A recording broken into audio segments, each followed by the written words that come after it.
Hello, everyone, and welcome to a new episode of the Real Movie Critics, real reviews by real fans. We are a man short today. Mr. Lord Scuba will not be with us this episode. He says he's busy. I think he is still on the hate hangover from the Star Wars holiday special because it was bad. I don't think he liked it much. I'm going to have to. I think he liked it. I think he's just playing hard to get. But with keeping with the holiday tradition, with the holiday season and all, this week we'll be talking about Ernest Saves Christmas, which was, before I talk about the movie, let's introduce this dipshit. The creator of the Repeat Movie Viewer podcast and the Psycho Nerd podcast. He is the Psycho Nerd. Yep. How's it going out there, everybody? Just got done picking up my son from school, went to go get some quick groceries, and still had time to come home and have me a nice, tasty, delicious cup of Holiday Joe. Know what I mean? Nobody cares. Well, we know you don't. I don't. Yeah, turd nugget. But again, we'll be talking about Ernest Saves Christmas, which premiered on November 11th, 1980. I thought this was a 90s movie. But No, sir. Shit. Damn. Directed by John R. Cherry III, who, ironically enough, did all of the Ernest movies. Yeah, I remember Nostalgia Critic made a joke about that for the Ernest Scared Stupid review, where it was John Cherry and then a guy named Cola or Coke or something. He goes, "That's right, ladies and gentlemen, this movie was brought to you by Cherry Coke." Jesus Christ. Our cast for this movie, of course, we've got Jim Varney as Ernest P. Worrell. Know what I mean, Vern? You got Douglas Seal as Santa Claus, and I spelled Claus wrong. How do you spell Claus wrong? What's wrong with you? No, I put it with an E. I thought we were doing the Tim Allen movie for some reason. Oh, that's funny. And all you kids out there would remember him from the Sultan from Aladdin. Yes, I was doing research on that. Noelle Parker as Harmony, the teenage runaway with a kind of a Grinch in a way. She's kind of the Grinch of the story. She doesn't believe. She doesn't. And then finally she has a moment of clarity, and yeah. It makes me wonder because like she sees the sack, but yet still doesn't believe. She's clearly in denial. I think what it was is she was sitting by herself in the we'll talk about that. We'll get there. Oliver Clark as Joe and the supposed new Santa Claus. Billy Bird as Mary Morrissey, the secretary for the little children's hospital that Joe is at now. And of course, you got Bill Berg and Gilliard Sertan as Bobby and Chuck, who are in every Ernest movie as some throwaway character, but yet they steal the show every fucking time. They are the airport attendants that receive the reindeer in this movie, and they're just a couple of nuts. Yeah, I mean, their performances and dialogue is so subtle, even though Bobby doesn't say anything, except for V. MV. That's the only thing he really says in the whole movie, which is weird because in Ernest Scared Stupid, they got somebody else to play the heavy guy for some stupid reason. I never understood why they did that, but yet he was in all the others, which I haven't seen all of his films, Ernest. But before we talk about the movie, let's do some fun fact. This was a hard one to find fun facts about. I had to go digging deep for this. But Ernest Saves Christmas is the fourth movie in the Ernest movie series. The director, Cherry, has said he believes that this is the best in the Ernest movie series. I think this one and Ernest Goes to Jail are my two favorites. I've never seen Ernest Scared Stupid before that I can remember anyway. I don't remember watching that one. But him going to jail was one of my favorites too. I haven't seen that movie since I was a kid. I need to go back and rewatch both that one. And I think I saw Ernest Goes to Camp at some point. But I don't remember anything about it. I know it came out in 87, so that's all I know about it. They tried to use real reindeer in the movie on location in Orlando, but the temperature was 95 degrees and the Orlando heat was making the antlers on the reindeer start to shed to the point where they fell off and there was nothing but bloody nubs, which happens when it gets warm. Is that true? That's 100% Damn. fact. Yeah. They ultimately had to move the reindeer scenes to Nashville, Tennessee 2 months later for cooler temperatures. Poor reindeer. Yeah, well, it's what happens. They shed their antlers and they grow new ones. It's, this was the highest grossing Ernest movie out of all of them, which is shocking to me. Well, I don't know. Being a Christmas movie, I feel like that kind of makes sense. I mean, releasing a Christmas movie around November, December means you're pretty much guaranteed to get at least the kids. Yeah. I mean, I was working at the theater in 2000 when the Jim Carrey Grinch came out, and let me tell you, kids and popcorn everywhere. This back when I was still an usher back in those days. This is the only movie we get to see Vern. Yeah, see him if you want to count that. Yeah, and of course, Ernest destroys his fucking home trying to put the tree up. Oh, I love how he slams the door in his face. Ho, ho, ho, Vern. He's just joking around. It's just the way he is. Like, no, Vern don't like you, bro. The original script had Ernest taking over the role of Santa Claus. No, I'm glad they changed that because that would have been stupid. That just wouldn't have worked. No. I don't think I like that. This is the only Ernest movie that was released outside of North America. Meaning, I don't. What? It was only, all the other ones were only released in America. The only one that was released internationally. Okay, yeah. That makes sense. And that's interesting. My favorite fact. In France, the movie was not called Ernest Saves Christmas. It was called Santa Claus is in Prison. Those French, I swear. Wow. That's a lot of the times they overseas they'll name it something different. Like when Avengers came out in 2012.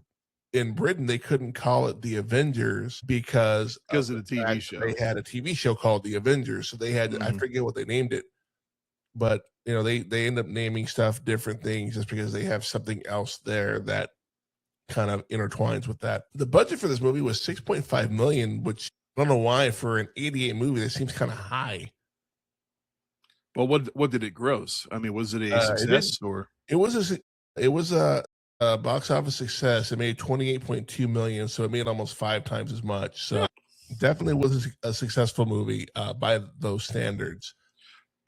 I don't know if this is a fun fact, but did you notice, and I just barely noticed it yesterday while rewatching this, when Ernest is driving the cab on the steering wheel, he's got what looks like a snow globe attached to it. I never saw that before. I don't know why, but when we see Ernest's house, it just reminded me of Pee Wee Herman's house and Pee Wee's Big Adventure. I don't know why. It just reminded me of that. It really does. He's got so much random stuff all over the place. Pretty much this movie is Douglas Seal, who plays Santa. He is trying to find his replacement, who is Oliver Clark, who had a children's television show in Orlando for like years. And he's a really good guy. He doesn't like to swear, which we see that later on in the movie. Just a good guy, and he has to pass the torch by 7 p.m. on Christmas Eve, or else the magic dies. And he contemplates that he should have done it the year before. He did it longer than he probably should have. Ernest, being the lovable idiot that he is, and it's funny watching him play Ernest and then watching him play Uncle Jed in the Beverly Hillbillies, which would come out a couple years later. It's just complete 180, night and day characters. Well, I mean, it just goes to show how good Jim Varney was at just playing these random freaking characters. I wonder, where did these characters come from? You know what I mean? Does he just have all these costumes lying around in his truck in case he needs to play somebody? I mean, I don't need an explanation. I'm just throwing it out there for the sake of doing it. But some of those characters are weird. Like the older woman, I swear to God, it looks like a frog. I think most of the time they're based off of people they may have met in real life. And so who knows? And I hate the internet because a couple of years back, people were photoshopping Ernest, but it was John Cena. And whenever I see an Ernest movie, picture, whatever, and I see it, I'm like, I fucking hate the internet sometimes, because now all I see is John Cena playing Ernest P. Worrell, which I would love to see that, the continuation of that with John Cena, just a big fucking Ernest. Hey, Vern. let me in the fucking door. I just wish that man was still alive. I would love to be able to meet him and just kind of pick his brain, shoot the shit with him for a little while, ask about all these random characters, because some of those characters continue on in some of the other films. Like a couple of them actually are in Ernest Scared Stupid, but then in that movie, he had a whole different arrangement of random characters, including this older woman who was seemingly obsessed with hairspray. Go figure on that one. Okay. Yeah. And of course we have the young female Noelle Parker who runs away from home, and Santa Claus, pegs her like almost immediately, just calling her on her bullshit, but in a nice way. He's a very nice guy about it. And he's like, well, she's upset because I brought her a doll instead of a baseball mitt that Christmas. And she's like, huh. See what I mean? Like, he keeps dropping these little things along the way, showing that he is who he is, but the whole time she just absolutely refuses to believe it. Maybe absolutely, this guy's a stalker. He's been stalking me. Well, let's face it. When she first gets in the cab and she's lying about the whole restaurant thing, it's like you got Ernest sitting there looking at her like, buying every word. Buying every word. Oh yeah, we got Santa Claus in the back seat. It's like, okay, between your goofy look and the old man who thinks he's Santa, I'm gonna fucking die right now. I am going to be murdered. It's going to be on the 6 o'clock news. But see, this is the late 80s. Things were different back then. Well, at the end of the day, she was safe. We all know she was. It's just that initial reaction. You know what I mean? Yeah, I mean, if that happened now, nope, no way. I thought what was really cool is that when Santa lands in the airport in Orlando, and he's talking to that other gentleman that's from Toronto, and he's like, for Christmas, I would really love snow. And Santa Claus is like, I thought you wanted a CD player. You make a note of it, and he grabs his fucking notepad and starts writing it down. And I'm like, and the guy's oblivious, like, oh, whatever, dude. And then at the end of the movie, he ends up making it snow, and it makes this Scrooge-like character go, you know what? You go ahead and go home and be with your family. It's all gravy. So definitely, this is definitely one of my favorite holiday movies to watch over the holidays.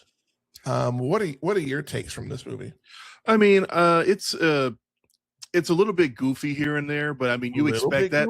It's pretty goofy, but you expect that from an Ernest film. It's not a movie that you're meant to take seriously. But what I really love about this movie is Santa Claus Seal.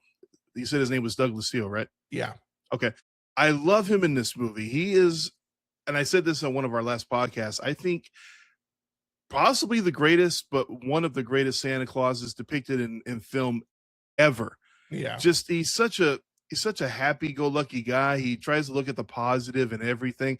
Even when he's at his most shattered moment, it's like he still tries to have some level of optimism. But even for a couple of minutes in the movie, he kind of just like, it looks like the whole magic is going to die, and he just looks devastated about the whole thing. And he feels so damn guilty because you touched on it before. He had to pass on the torch a lot sooner, but he remained Santa Claus because he loved it so much. Yeah. You know, I mean, it's literally a case of somebody who just didn't want to let go of the job because he just enjoyed the hell out of it.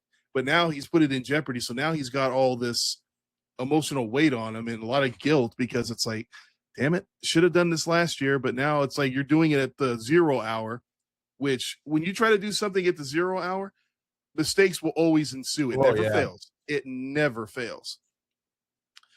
But I'm not going to say it's like top 3 favorite Christmas movies, but it is up there. I watch it every year. I finally introduced my son to it this year.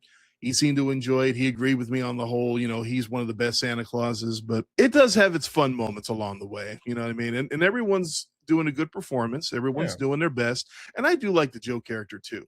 I mean, I don't think there was a better candidate for the next Santa Claus than this guy. Oh yeah, agreed. I mean, he just talks to Santa for literally a couple of minutes and he already believes. That's another thing. I love how every time Santa comes across random kids, it's like they know. It's like they know who he is just by looking at him. And it's a testament to who he is and how good he is at his job.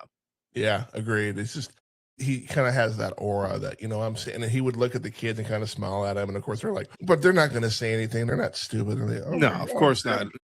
don't do that. Don't let the parents know. But I love how even when he acknowledges the kids, he doesn't do it in any kind of a creepy way. It's just like a little smile, a little wink, a little like, yeah, you know who I am. How you doing? Yeah, something Santa would actually do. Yeah. But you actually feel sorry for the guy that he's trying to get all this done at the last minute, but it seems like nothing is going right. And then, of course, you got the agent character of Joe, who's going out of his way to keep Santa Claus away from this guy. This guy is scum. He's a flat out scum. He's a dick. He really is. He has him thrown in jail just because he wants to talk to Joe about potentially giving him another job. That is one of my favorite scenes too, when they're all singing the 12 Days of Christmas, and then he stops them and he puts his arm out, and their last guy is like, "And a partridge in a pear tree." And he stops him. All the hands come out clapping and shit. But when Ernest and Harmony roll up and they're working for the governor, and Harmony is dressed up like a little schoolgirl asking the sheriff all these do you have to go to college to do this job, or can anybody do it? Did you have to pay your way to get in? I mean, she is just being a complete and total bitch. She really is. As hell. And then you got Ernest with his hair slicked back with the glasses, like squinty eye, big smile, looking like freaking Fire Marshal Bill half the time. Something, man. It's kind of creepy. But I love how he plays it off when he goes into the cell and talks to Santa, and how they're going back and forth. You are not Santa Claus. Yes, I am. No, you're not. Yes, I am. And both him and Harmony at the same time. No, you're not. Yeah. Yes, I am. And you know I am. And you're like, excuse me, but he really is Santa Claus. It's funny when the freaking criminals were like, bro, he's Santa Claus. Like, you see that right there? Ernest, real quick, you see that right there? We're going to take him to a padded room. I hope you're getting this down. Uncle will be shocked. I can't wait to don't tell him. That is such a testament to that man, that he is in jail for 5 minutes and he's already got everyone believing who he is, singing Christmas carols. It kind of reminded me of Dr. Evil in the third movie, when he's like, I've heard people crack, they make more sense than you. And then really? The next scene, they're all about helping him get out of jail. Yeah, pretty much. And you're all going to start a riot. Yes, Dr. Evil. And I'm going to walk out the front door. You fucking simps. Yeah. And yet he still gets caught on the spotlight, yet he still escapes. Go figure on that one. But it's freaking Debo going, man, yo, I've heard fuckers on crack that sound better than that. Then they do the little song with him hitting me, and then all of a sudden they're on, like, I guess the song had some sort of hypnotic power or something. I guess so. I don't. But what's it? Noelle ends up taking the bag. She switches it out with another bag full of feathers. And when Santa grabs the bag, you notice he's like, he knows this feels light. He knows right away. And even when she's at the bus station, she has enough money to get her to Miami, and she's sitting there hearing the little girl talk about, well, how is Santa going to know where we are if we're going to be in a different? She's asking questions a kid would ask. Yeah, legit question. And then the fucking older brother, there is no Santa. You're just being stupid. And finally, Noelle just has enough and goes, don't be talking to her like that. And everything, all of that, it all culminates. All the guilt, especially because Santa's talking good about her at that moment in time, and she's like, fuck it, I gotta go. And she brings the bag back to Santa. And Santa's like, I never doubted you for a moment.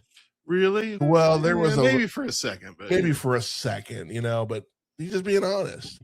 I brought this up earlier. I don't understand the logic when Santa and Ernest go to talk to Joe, and he finally gets to talk to Joe.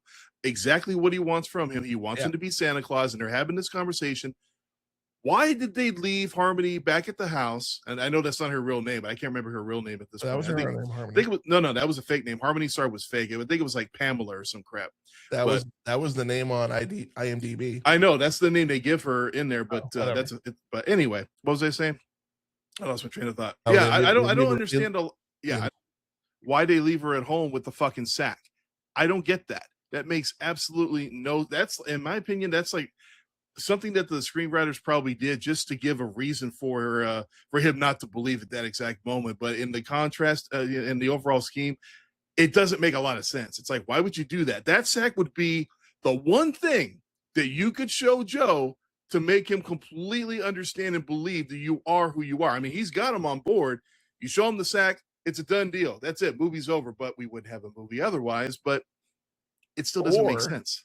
Or he did it on purpose, knowing that she would take the bag, and it would be, he knew that she would take the bag, and it would, you know, he knew. He's Santa Claus. Of course he knows. I don't know about that. That's think stretching so. it. I think it was a test to get her to believe.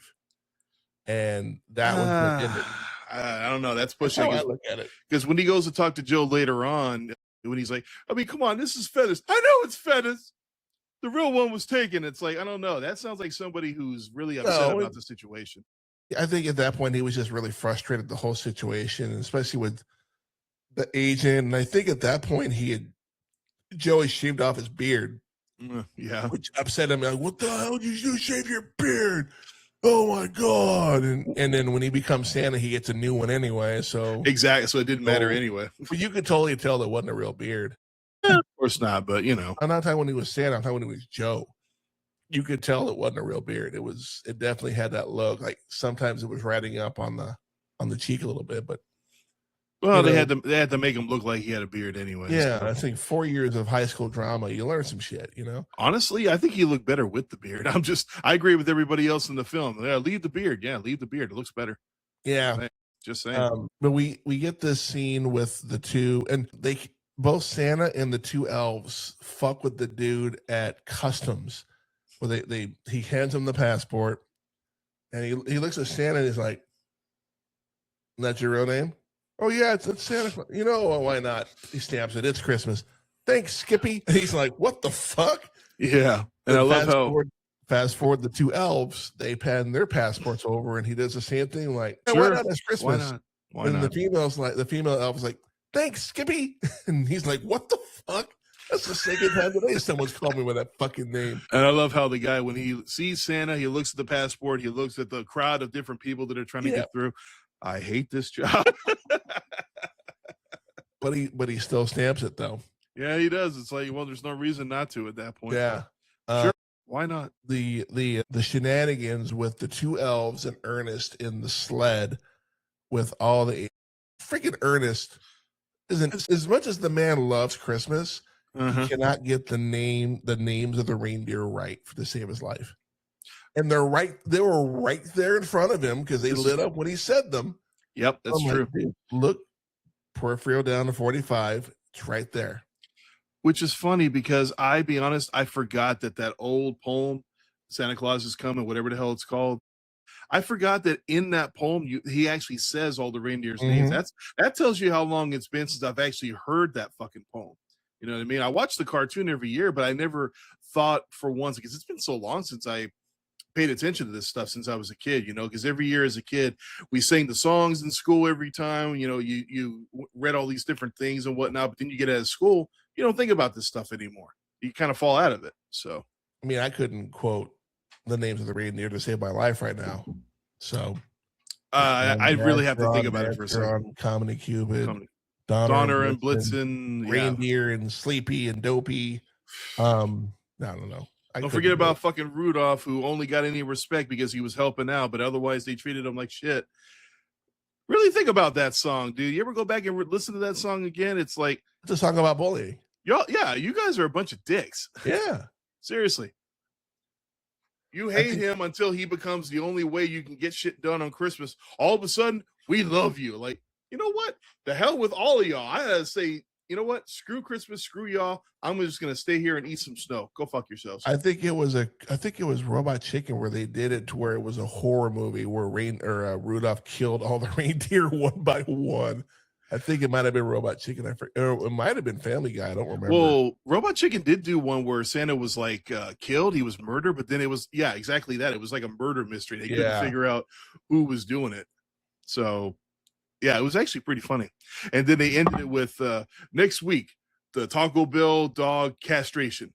You'll get on my nuts. So off topic. Very much so. We find out that Santa's sled has light speed on it, apparently, because he pulls a Superman and goes around the world, but yet the world didn't go backwards. No, it sure as hell did. I'm Proving surprised he that didn't theory run real into him. quick. Ernest finally shows up at the last minute. Like, you saw the clock, it said 6:59 and some change.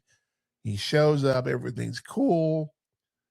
Ernest is sad now because life has to go back to normal for him because it was one night of fun. And he tells Joe, hey, it leans when you turn, it leans a little to the left. And like, oh yeah, okay, thanks a lot. He says goodbye to Harmony, and she's like, you know, his little John Wayne thing that he does. And then Joe's like, hey, is there anything in the rules that says I can't have a driver for one night? And then the old Santa's like, well, no, not at all. Not really, no. So, and I knew they'd come to their senses. Ernest P. Worrell, taxi driver. And then he's like, we have an honorary elf. And of course, here comes Harmony. And of course, the elves, when they're trying to talk about Ernest being the driver, they're like, no. Please, no. This guy is a walking disaster. And I love when he lands, like, so you flew the sled? And the elves are like, well, we told them not to. Santa's like, I think that was a great idea, but we let him do it. Oh yeah, it was a great idea, Santa. Great idea. And you forgot about the fun, the not so funny line when he almost hits the ground. Air brakes. Joe, Ernest, and Harmony take off, and there's the old Santa there with Mary, the older lady, Billy Bird, and she's like, well, what is, I never got your name. Like, well, it used to be Carruthers, I think. It was something Carruthers. No, it was his last name. Applegate. Seth Applegate. That's what Seth Applegate. I guess I am again. And then she's like, well, we'll think of something to do. And then, of course, this proves my theory that I've known for a very long time, and that is Christmas only comes once a year. And so does Santa. Terrible, sir. We just lost all the fucking viewership on that. We lost all credibility. You fuck. But I was going to mention this earlier. So the secretary, there are two things that I recognize her from. You probably know about at least one of them. She was in the Police Academy films, at least one or two. Yeah. The little old lady that was given the Dirty Harry type gun. Magnum. The Magnum, thank you. The other one is Home Alone. Do you remember who she played? Do you remember who she was? The original Home Alone? The original Home Alone. When when the mom is trying to get home and she's bouncing around all these different places, she tries to bribe the older woman, and the husband's like, she's got a whole shoebox full of them dangly ones. Yeah, she was the wife who convinced him, Ed, to let her have the ticket so she could try to get home. So it's such a brief moment, but for me, it was very memorable. She was also in 16 Candles. She played Molly Ringwald's grandmother. I wouldn't remember that because I've only seen 16 Candles one time. Not one of my favorites. How dare you, sir? I'm not saying it's bad. It's just not one of my favorites. But then again, maybe it's because I only saw it the one time. Okay. When I think classic John Hughes, that's not one of my favorites. I think Uncle Buck, Breakfast Club, Weird Science. The list goes on and on. There's so many movies. Yeah. There's so many movies that I watch over the years, and I'm like, really? He did that too? He did like dozens of films in the 80s. No kidding. It's crazy. Moving on to my favorite part of the show, the Rotten Tomatoes scores. Now, this one is disappointing because I love this movie. This is, like I said, this is a movie I loved as a kid, and even as an adult, it's definitely fun to watch. It's silly. It doesn't take itself too serious. And it has that Christmas happy ending. But the tomato meter, which again, like I say every week, is the critics review. Mm-hmm. What would you say the critics give this movie? Yeah, we don't put too much stock in the critics review anyway, but at least I don't. But you said it was disappointing, so this one I'm gonna go with 33. It's actually 40%. Okay, so I wasn't far, but that's still pretty low though. Now the popcorn meter. That's the actual fans. This one is also fairly low as well. What would you gander is the rating on that one? 45, probably. Actually, you're not far off. It's 43. But then again, this being the most popular and highest grossing movie, I thought it'd be a little bit higher. But here on the Real Movie Critics, we don't care about Rotten Tomatoes. I just bring that up for comparison. And this Just week, for the sake. only two of us will be reviewing this movie this week. So, shit, I like to keep you know what? Out of 5 Magic Santa bags, what would you rate this movie? Well, like for me, I wouldn't say this movie is the straight up guilty pleasure. It does have some fairly goofy moments along the way, but I'm willing to overlook it. But otherwise, I went a while without watching this movie after I grew up, but then I went back and watching it. I thought it was a stupid movie when I went back to it, but it's one of those I've watched it every year for the past 15 years, and quite frankly, it gets more and more enjoyable as time goes on, you know. So those little things, I don't let that bother me too much, but I can't say it's one of my personal favorites of the Christmas season. There's about 3 other films I would put above this one. And well, I'll talk about that some other time, but I'll talk about that next week, as a matter of fact. My rating, I will give it for a Christmas movie, I give it a 4. 4 Santa bags. 4 Santa bags. I can't say it's like I said, I can't say it's perfect, but it's for me, it is a movie that I enjoy every year. Take that for what it is. Okay. Well, let me do the average here. For me again, it's one of those movies that if it's on, I'll watch it. It's one of those Christmas movies that as a child I love to watch. Santa Claus the movie comes to mind.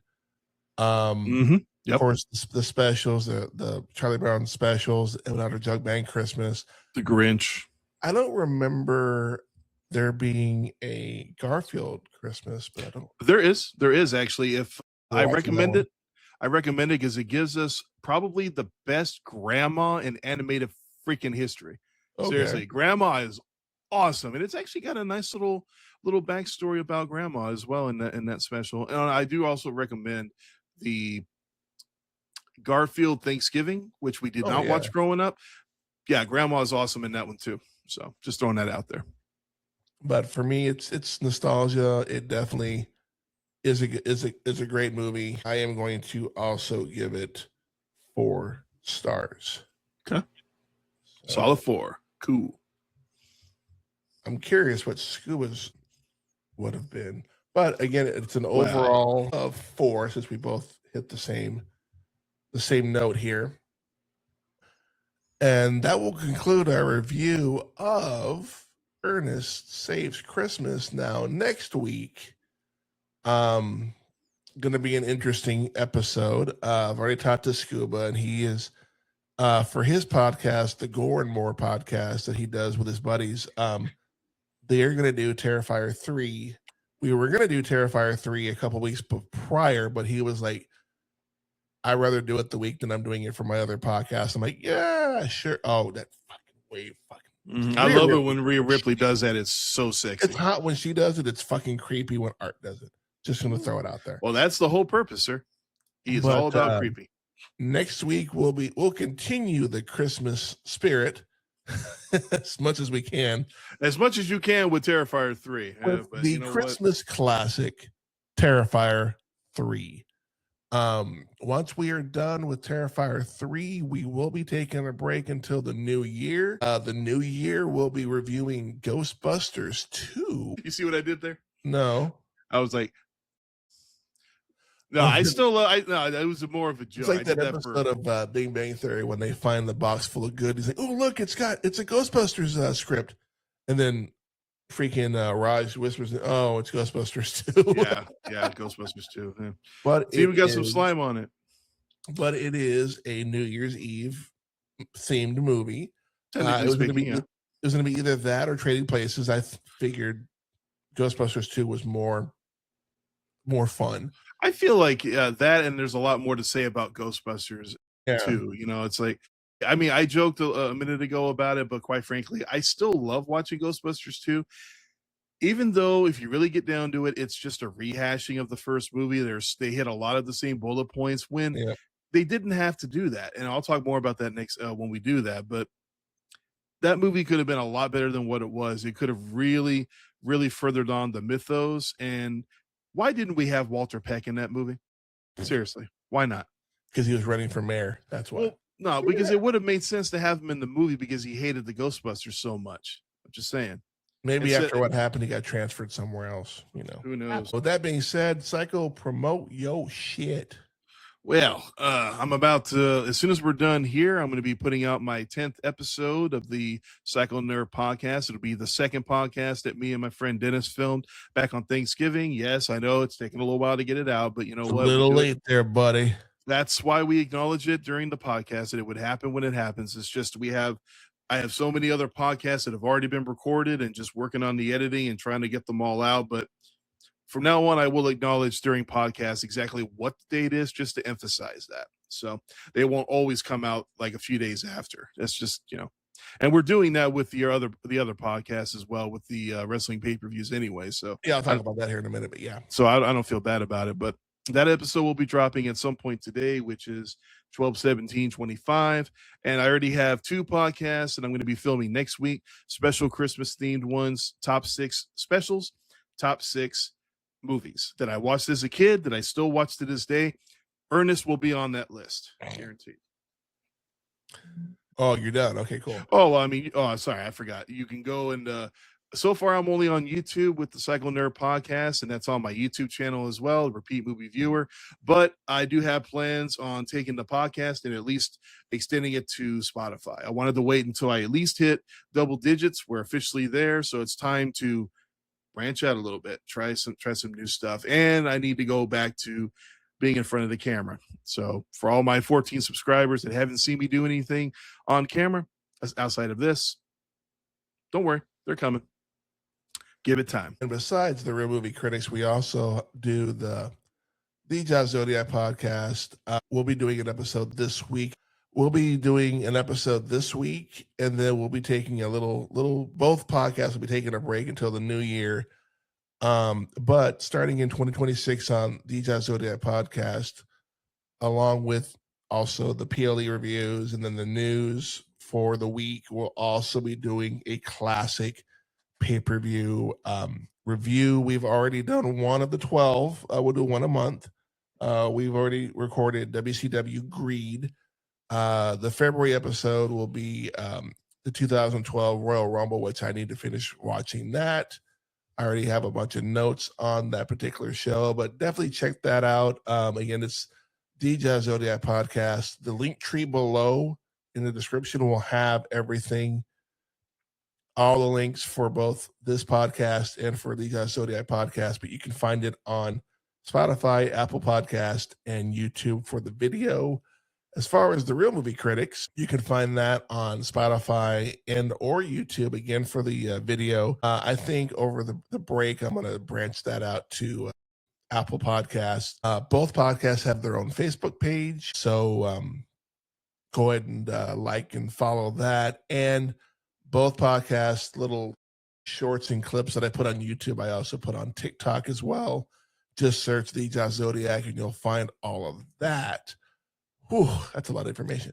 Yeah, and your voice just keeps on cracking. I know it does. It's fine. Let me extend my hand through the camera and give you a little. No, it's because my throat's dry. That's why.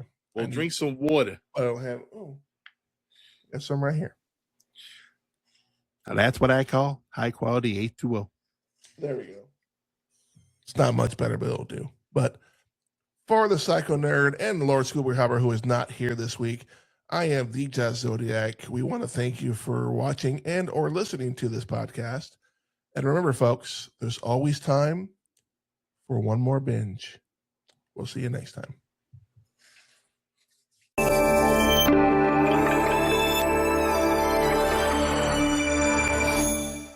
I knew they'd come to their senses. I am probably the best man for the job. After all, I am Ernest P. Worrell, Thrill Driver.